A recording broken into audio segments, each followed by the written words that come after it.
Jansangram news, बातमीची सत्यता हीच आमची ओळख. वाघाच्या धास्तीने बैलाचा मृत्यू, शेतकरी गंभीर जखमी. कारंजा घाडगे तालुक्यातील पारडी येथे वाघाच्या हल्ल्याच्या भीतीने बिथरलेल्या बैलाचा दुर्दैवी मृत्यू झालाय. शेतकरी गंभीर जखमी झाला असून ही घटना 18 फरवरी रोजी दुपारच्या सुमारास घडली आहे.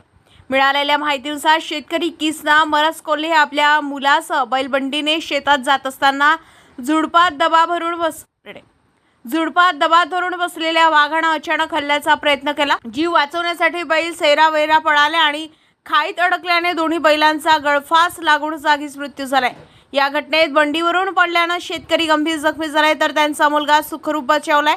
जीवापाड प्रेम करणाऱ्या बैलांचा मृत्यू पाहून शेतकऱ्यांनी हंबरडा फोडल्याची हृदयद्रावक घटना घडली आहे. दरम्यान परिसरात वन्य प्राण्यांचा वाढता वावर आणि वनविभागाच्या कारभारावर स्थानिकांनी प्रश्नचिन्ह उपस्थित करत नुकसान भरपाईची मागणी केली आहे. नरेश भार्गव, जनसंग्राम न्यूज, आष्टी.